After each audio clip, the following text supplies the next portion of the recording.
પૂર્વજોન વિસ્તારમાં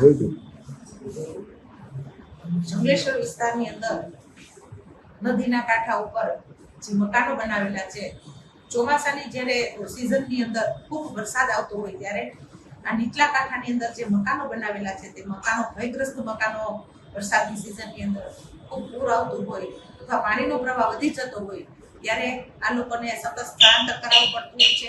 ભયજનક આ જગ્યા હોવાથી લોકોનો પણ આમાં ભય રહેતો હોય છે.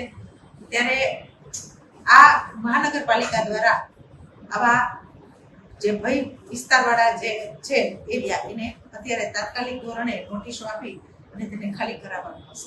આ બધા 900 થી પણ વધારે મકાનો છે એ ગેરકાયદેસર રીતે નદીને દબાવીને બનાવેલા છે અને આ ખરેખર ચોમાસાની ઋતુની અંદર જ્યારે વરસાદ આવતો હોય ત્યારે આ મકાનો નીચા વિસ્તારમાં હોવાથી આ મકાનો ડૂબવાની પણ શક્યતા એમાં રહેલી હોય છે, જેથી કરીને માણસોને આ વિસ્તારમાંથી દૂર ખસેડવામાં આવે છે અને અન્ય શાળાઓની અંદર એને જ્યાં સુધી પાણીનો પ્રવાહ નીચે ન જાય ત્યાં સુધી તેને સ્થળાંતર કરવામાં આવે છે.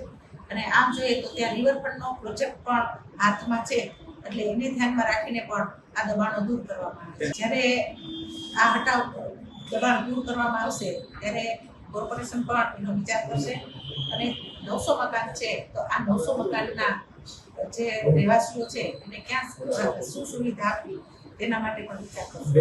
ચોક્કસ ખુલાસો માંગેલો હતો, પણ જ્યારે રિવરફ્રન્ટ આ પ્રોજેક્ટ હાથમાં છે ત્યારે આ તમામ દબાણો છે જે થયેલા છે એને દૂર કરવામાં આવે કે જેથી કરીને આ નદીનો કાંઠો છે એ ચોખ્ખો અને સ્પષ્ટ દેખાઈ શકે.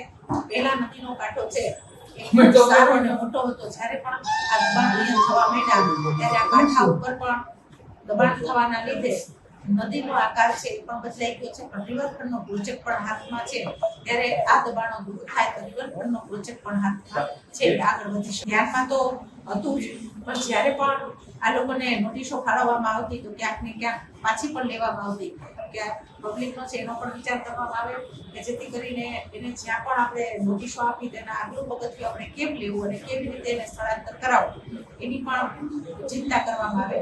કેમ કે આ અનલીગલી બાંધકામ છે અને કોર્પોરેશનના જે નદીના કિનારો છે એની પર દબાણ કરાવેલું છે. નોટિસો આપેલી છે, ટૂંક સમયની અંદર એ દૂર કરવાનો સમયગાળો કઈ નક્કી કર્યો છે? ના, એક નોટિસો આપેલી છે તબક્કાવાર, જે તબક્કો આવશે તે પ્રમાણે મકાનો દબાણ દૂર કરવાનું.